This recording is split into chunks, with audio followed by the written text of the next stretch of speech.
Hello guys, I'm Super Ron, welcome back to the channel, and we're here again for an AUTOSHACK episode, and my job this week is this Mk2 Golf, which has come in for us to finish off this 20 valve turbo conversion.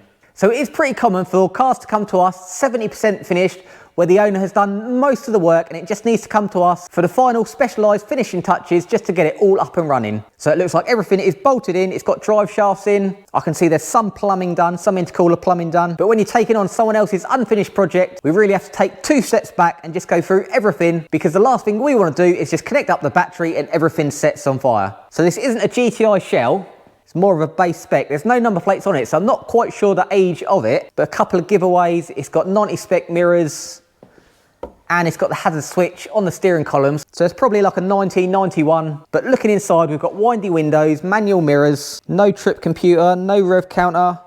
So I'm kind of thinking this is probably like a 1.3 carb model, but it has got a factory fitted sunroof, which is pretty cool. So let's have a look what's done and what needs doing. We'll put a list together, and then we usually liaise with the customer, see what bits he's got, what bits we need to order, and then we can go for launch. So it's a 1.8 litre 20 valve turbo engine. It's AUM engine code, and looking inside, there's a VW engine cover. So this is most likely out of a Mark IV Golf GTI. So I think it should have the KO3S turbo on the back. The loom has already been converted by Vagtronics.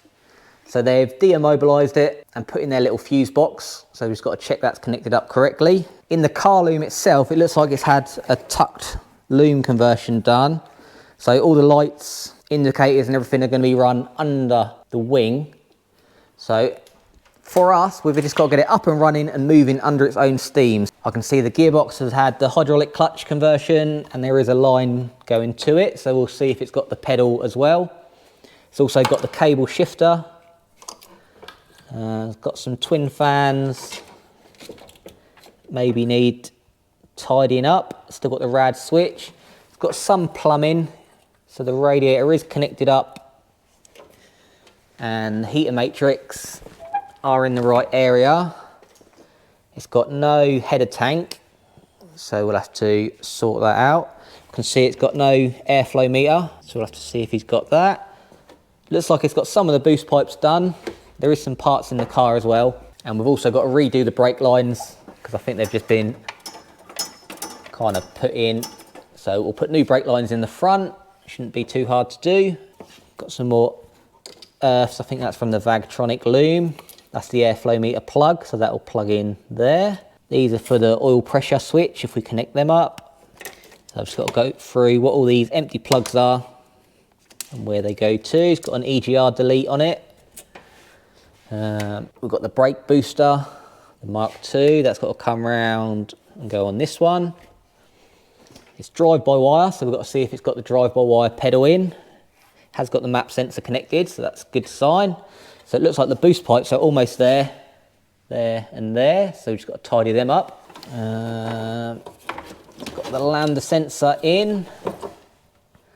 It's got a lambda, oh yeah, got the lambda sensor in as well. So it looks like most things are here. Fuel lines, we'll have to see what pump it's got in the tank, because if this was a carburettor, we might have to put a swell pot in it. Tidy up the wiring a bit.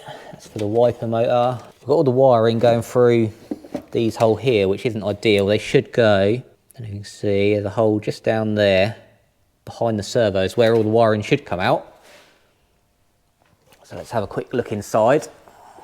So like I say, I think it is a base spec because it's got windy windows and this trim, it's base spec seats.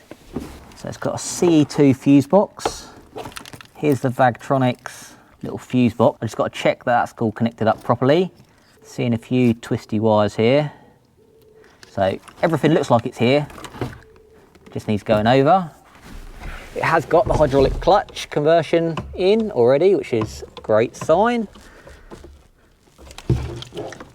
And it has got the drive-by-wire throttle pedal as well, which is good.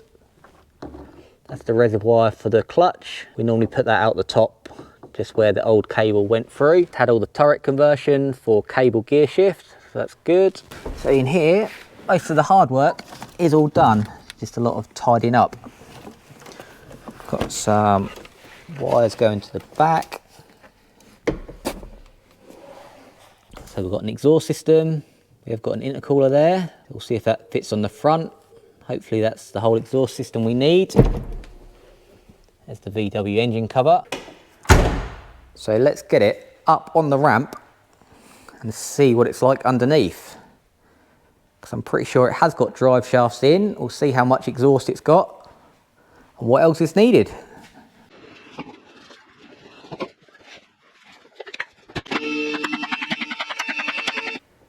So let's have a look.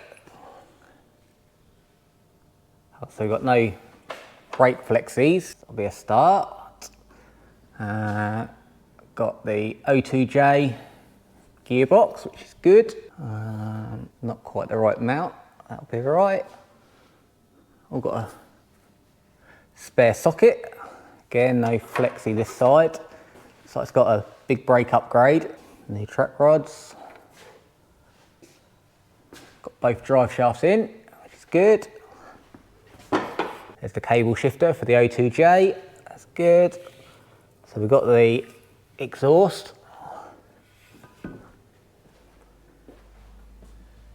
All the hangers are there. So fuel wise, yeah, see that was a carburetor. It's not got the fuel injection swell pot, which should go there. The lines just go all the way to the front to the tank. So we'll probably just stick a Bosch 44 and a swell pot under here, and that'll be job done with that.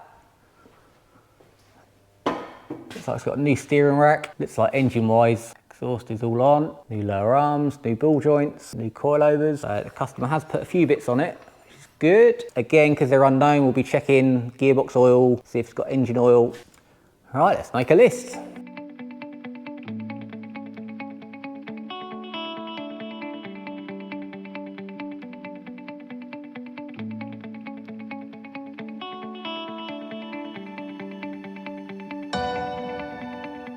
So I've been having a little play about with what we've got. The intercooler in the back, looks like he had the boost pipes pretty much sorted out.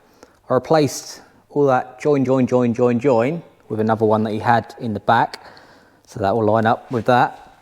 And yeah, flow meter and air filter will come over the top. It's not too bad. Radiator look like it'll fit with a little bracket. The intercooler is in there, but we've got to drop it quite low. Otherwise, the bonnet catch is going to come down and hit it, so it still needs a little bit of Ventolin. This is why we check everything, because I just looked in this boost pipe. So you don't want to start up with that. So that's just why we have to go through everything on an unfinished project, because it's all unknown. This is a bit of a puzzle as well. That's the line to the rear washer jet, and it's got a fuel filter on it. The clutch is all in, but not bled up. The gear linkage is in, but we noticed when we tried to start it in, I couldn't get neutral. So it's in neutral now. But that's where the gear stick sits, with it in neutral, so that just needs adjusting up. There's a Mark IV header tank in there, which might well fit in here with a little bracket, because that's got to go on there, so that'll be quite convenient. And then usually the air bleed out the top goes to the header tank, but this is a Mark II rad, so it has got one on there which will go up to the header tank, which will work in nicely. I've got to redo these pipes because that's a bit of bit and bit. I found the positives for the starter motor, alternator, then it looks like this one is the main one from the fuse box, so that will go on there. So we just need an earth strap, and the battery can go back in there, because that should still just about fit with a battery. So I've got my list together, so now we need to liaise with the customer and get some bits ordered.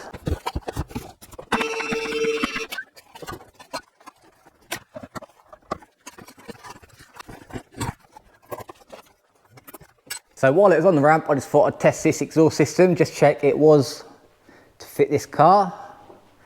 And that looks like it's a goer. We're missing exhaust rubbers, so I've just cable tied it for now.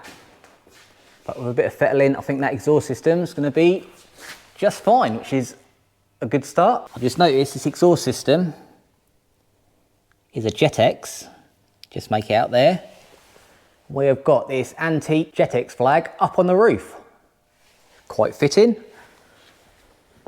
That looks pretty cool. So I've unwrapped all the wiring to try and discover what is where and what does what. Been going through the wiring diagrams, And we've got all washer jets, headlights, indicators, side lights, all the usual things that are in the right places. But what they'd done when they'd extended the loom to flush it down the side is they'd put both side lights this side and both indicators this side. So I've just had to unwrap them, run them all the way back round, but now I think they're going to be a bit short. So this is the side light, and that's not going to go long enough down there. But we've got everything on this side now, the indicators, side lights, rad fan, headlights, got all the outside air temperature, washer jet heaters. So we're kind of discovering everything in its right place. A lot of things are too short though. Like this is the side repeater, that's not going to reach out there. The brake fluid level sensor, that's not going to go through the hole and reach there. We've got some extra long earths, which can be all snipped down, and other bits and pieces that aren't needed in the loom. I also said earlier that this was a Vagtronics loom with the ECU and the loom conversion and the little fuse box in here. But as it turns out, it's made by Dubnuts. So I got in contact with them. They're way up in Scotland and they're really helpful because I asked them whether it was wired the same as a Vagtronics one. And luckily I did get in contact because they said no, they wire theirs up completely different. So all these fuses do a different thing to the normal Vagtronics one. So huge thanks to them. They gave me all the wiring diagram that I needed just to double check. It is wired into the fuse box. So I just need to double check and pin them out. And then we can tidy up all this wiring. So next up, I think I'm gonna tackle these brake lines because they're run in the wrong place. They're not fixed to anything. So I'm going to take these boost pipes off and start sorting the brake pipes at the back. And then I can sort the heater matrix pipes a bit better and get everything in there.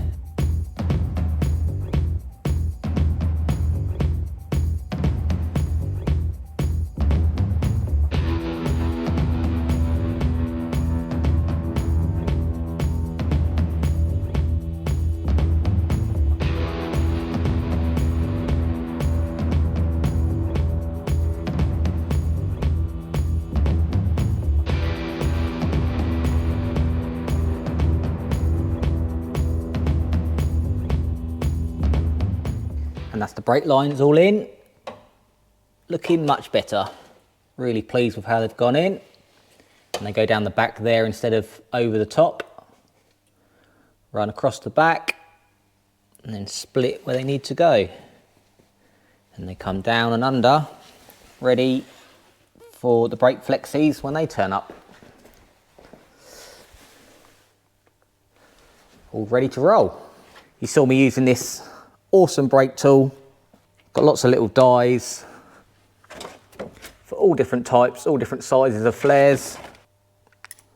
You just put your tube in. This one's got the same cutout. Drop it in there. Pull your flare back so it's level. Lock it in. Then you've got the little pressing tool there that locates in. Pull the handle. Perfect flare every time. There's a few more bits on the water system. So I've got the heater matrix pipes in. You can use the Mark IV ones. You just need to separate them because they're usually stuck together, and rotate them a bit and they sit in there. Next up, I start getting the header tank in. Made a nice little bracket. So that's on there. And link that into where the Mark IV normally links into. So now we've got the water bleed on the top that will go to the radiator here, and that will be perfect for bleeding out. And that means we can get rid of this one. But before I do this one, I want to get this radiator mounted because it should sit in these holes down here. But with the intercooler, we want to move it back. So if I can make a bracket back here, that'll give us a lot more room at the top for the intercooler. And then I can make the top pipe and then we can get it all plumbed in. So let's have a go at this radiator mounting. And we can get rid of all this join, join, join, and join.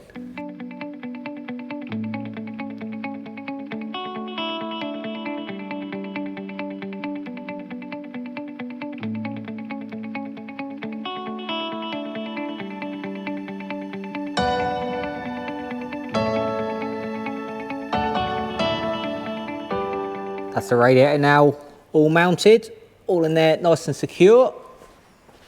Made a little plate up for this end for it to sit on, and move this one much further back So this is all secure in there. It's giving us more room for the intercooler. And I've just been having a play with the water pipes for this top hose to get to over here. And I think I've got a pretty good system with a couple of 90s and an aluminium tube to join them together. Now this is the old one.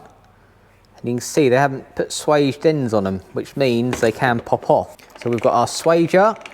So I'll put some beads on the end of these, and then we'll have a full water system.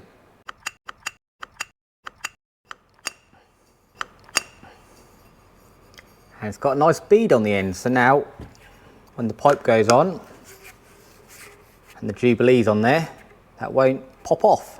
Let's get these on. Just moving everything over and trimming these down, and just found this one also hasn't got a swage. And the new flexies just come in, so I've got all them bolted on to the new copper lines with new clips as well, and we're all ready to go until I tried screwing these into the caliper and it's a different thread. So these are 256mm discs, and the customer sold them as a Mk2 16 valve GTI setup, and everything bolts on fine here and these bolt together, but the brake lines are different threads in here. And the other thing, on these calipers they have this peg which usually is for brake lines with a banjo fitting, so that locates the banjo to stop it twisting around when you do up the bolt, which Mk2s don't have. And we've kind of come to the conclusion that these are off a Lupo GTI. They're the same size, same fitment, just different brake lines, which would explain why these are for banjo type flexies, not straight flexies like these. We'll see if we can find a set of GTI calipers so it'll go straight on, or we're gonna have to make a hybrid of brake lines with different ends on. We'll see how that goes. And we have solved the caliper mystery. We've finally got ones that fit.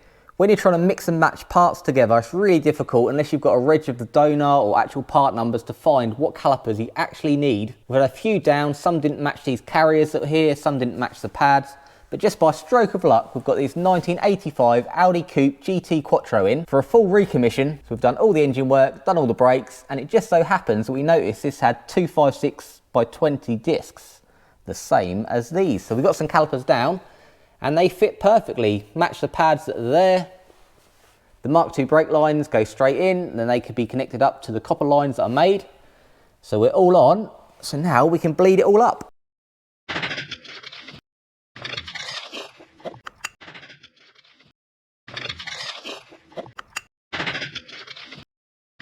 So everything did bleed up nicely and we got all the air out, but when we checked them, we actually had no brakes at the rear. As hard as you pushed the pedal, the wheel kept spinning, and what we found out is the rear cylinders were C-solid in their seat. So although we bled the lines and got all the air out, no amount of pressure would push the drums out. So we had to disassemble a bit to get the drums off, and we've managed to free them off. So now we can put this all back together, and we've got all 4 corners with brakes. And that's the brakes all bled, all new fluid. And another thing we had to sort was the reservoir for the hydraulic clutch. It was just dangling under the dash. It's not ideal, you don't really want that inside.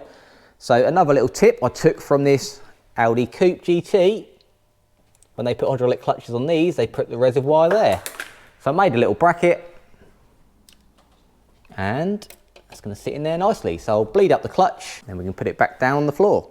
So onto the fuel system. The fuel tank sits under here, under the boot floor. It's a plastic tank, and it's got this handy little panel to access the fuel sender. As this was a carburettor car, there's no electronic fuel pump or anything in the back. It's just a mechanical one drawn from the front. So it just had a 2-pin plug going into the top, and that's for the fuel gauge on the dash. So what he's done is he's fitted a GTI tank, which has an electronic lift pump in, and the GTI loom as well. So we've got 4 pins here now, 2 for the pump and 2 for the fuel sender. But this is a low pressure lift pump, and there's no swell pot in there. So if you go hard around the corner and all the fuel swashes up to the side of the tank, it has a little blip in fuel pressure, which if it went straight to the engine, it would cut out the engine. So what all injection VWs and Audis from this era have is this swell pot setup. So this lift pump comes out of here and fills up this plastic tank here. And sitting inside that plastic tank is the high pressure fuel pump. So this sits in here and it's always submerged, doesn't matter how far up, down, left, right, track days you go. This has always got a constant supply of fuel, and then that goes to the front. And the loom off this then plugs into this one here. Great idea, nice and compact, and is a full unit. The problem with these now is they're getting old, and these plastics are prone to separating and cracking here and leaking, because the lift pump pumps into here, and then when this is full up, it overflows back into the tank. So this is always a constant supply, and it is under a little bit of pressure, and these joins are just prone for cracking out. This is one off a Corrado, I think, and we just use it for spare parts, for bits of pipe and that. So these are getting hard to find, and any good ones are going for horrendously expensive price, and no doubt it won't be long till they leak. So we have got a solution. And so what we've got as a solution is a replacement for this. We found these really cool alley swell pots, and just like the factory, where the fuel pump clamps actually inside it, so it's always submerged, these are the same. You see that red anodized bit clamps it with that O-ring. We've got a genuine Bosch 044, so there'll be no shortage of flow. And then to connect all that together, we went to our guys at Torx, who we always get our stuff from, because as you can see in the swell pot, they come with push-in fittings, and with these high pressure pumps, we don't want any chance of them popping off or any problems in the future. So we convert them to AN, they screw in instead of them blue ones. And so the pump never loses its pressure when the car's turned off. We've got the AN check valve, and then it's a case of joining it all together. So the swell pot is filled from the lift pump, fills this up to the top, submerges the pump, comes through the check valve, along here, through the filter, then all the way up to the fuel rail. We've got these fittings that convert the push-on fuel rail to AN, around the fuel rail, and then back into the swell pot, and then when that overflows, that goes back to the tank. We've got braided line as well, and this can mount underneath in the factory place where this one mounts. So let's get joining all these dots together.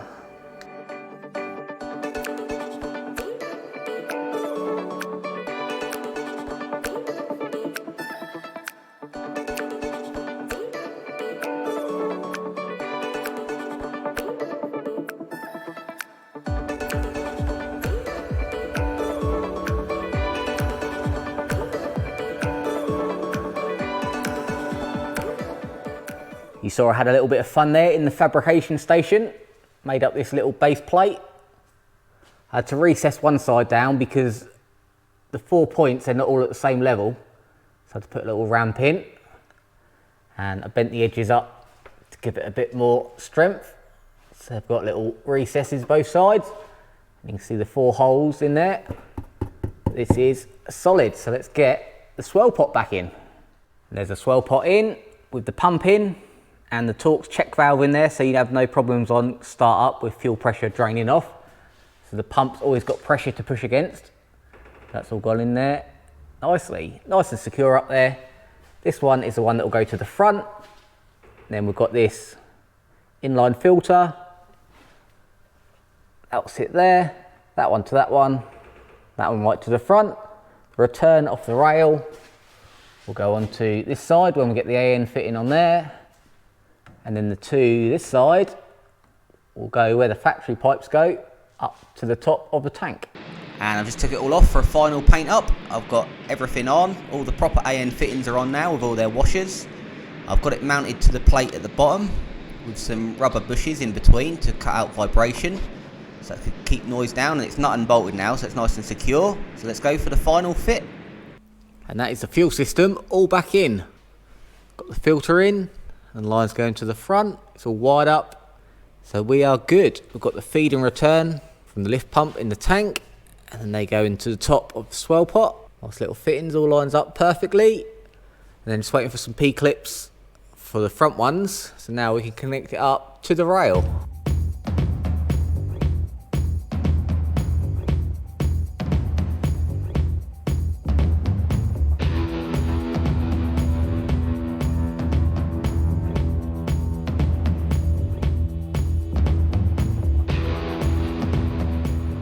And there's the olives and the fuel rail all converted to AN. So they'll sit nicely in there. Okay, so I can't remember the last bit I filmed because it's been a few days waiting for parts, but the fuel system is now fully installed. Goes right down to the front, all P-clipped in, all the way down the original points. So that's all nice and secure. And it sits nice and high, so there's no chance of it getting caught. So we've got our brand new swell pot with the genuine Bosch 44 with the Torx one-way valve in, and that goes through the Torx filter all the way to the rail, and it comes all the way back into the swell pot, which is fed by the lines going to the lift pump in the standard tank. So we've got all the AN lines up there, all in, nice and compact, all sits above floor level, so that couldn't have gone any better. Really, really happy with that. While I was under here, I've got all the exhaust system now fitted as well.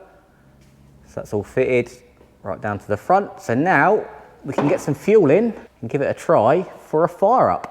And we just had a little delivery from Rally Design. So we mocked up all the hoses in what we had lying around to get a feel for how it should go. And now we've got them all in black. So let's get these on. So the front end's all tidying up. We've got all the black boost pipes on now. So they're all on officially for the final time. Extended the metal pipe work. So we've got one long metal one. We've got our Torx AN conversions to the fuel rail. So we're all AN'd up in there. Just connected the battery up. We're fueled up. So I think we're ready for a startup.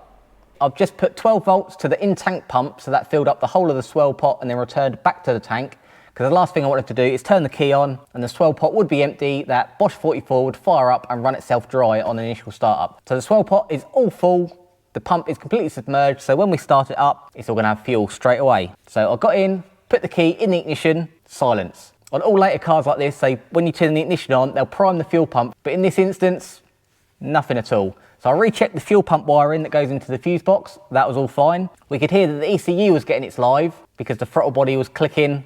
And I checked all my voltages. The injectors had 12 volts, the coils had 12 volts, the N75 valve had 12 volts. So the engine bay was ready to go, just the ECU wasn't telling it to prime. So I went back in, started checking, pinning out the ECU down to the fuse box to see if that was right, and that all ringed out correct. And then I bridged the fuel pump relay and both fuel pumps kicked in. So I was a bit of a loss. I started taking out relays, comparing them and having a look. The other thing I found was as soon as I put the battery on, the main ECU relay clicked and it didn't make any difference on the key on and off. So there was some kind of wiring problem somewhere. And after many, many hours of following wiring diagrams, ringing out wires to the ECU, checking continuity, checking fuses, going through all the basics, we found at some point someone has swapped the main ECU relay for an earlier Mk2 relay. So here's the two relays together. And as you can see, they look very similar. They've both got the big spade at the top, big one at the bottom, and they've both got the small signal. As you can see, one has the big spade on this side and the other has it on this side, which means the ECU was telling a pin here, signal the fuel pump, but there wasn't a pin on the relay. And what it turns out, the Mk2 fuse box is wired up to either have a switched earth or a switch positive to turn on the relay, depending what system you've got, whether you're on an older K-Tronic, if it's just run on the ignition, or it's got a later ECU. Obviously, someone didn't know this and put the wrong relay in, which has caused me all these problems. But now, with the correct relay in the holder, we get the keys, and now when you turn the ignition on, we get the prime of the fuel pump. I've got the battery light on the dash, so I think all that's left is to go for a start.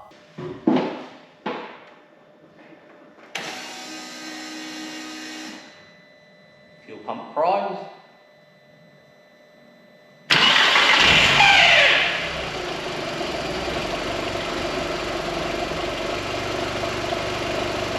It's alive!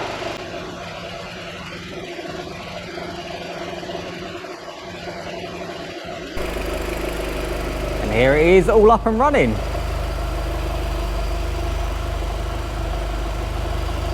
I've got to admit, I didn't think it was going to start up that easy.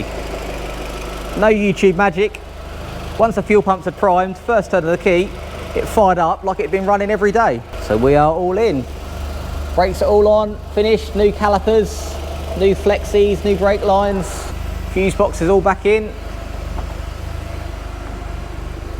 Got that all sitting up there, we've just got a few plugs left over. We've got the tacho box. He's not running a tacho, so that's not plugged in. We've got clutch switch, which he didn't want fitted, and of course the OBD port. Then I'll put a separate relay in for the Bosch 44. We've got the ECU relay up there.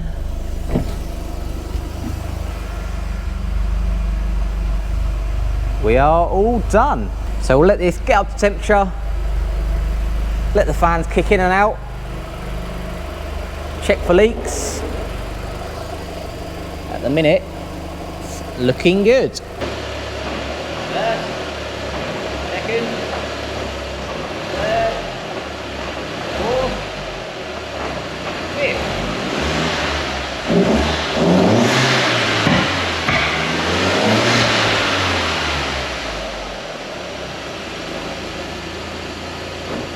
Happy day. And we are all buttoned up. Every last bit of plumbing's finished. I've extended the boost pipe so that reaches one piece right to the intercooler at the front. Gave that little matte black so that matches everything. We've got the battery in, all connected up to the starter. And the fuse box is connected. Ran it through a little grommet tucked behind there. And then that follows the flushed loom all the way to the fuse box. Got the intercooler all mounted, all on its pegs there, so that's all in there solid. Got all the new black boost pipes on. All the Torx AN fittings on the fuel rail. So that's braided line running all the way down to the back, as you saw underneath. All the brake lines that I did right at the beginning, all in there, all bled up. So I'm super happy how this has come out. Really clean. Now everything's got its place. Everything is where it should be. No bodges. These things just take time, especially when you've got to go through and sort out what's missing, what you need. It's always the biggest problem on these unfinished projects.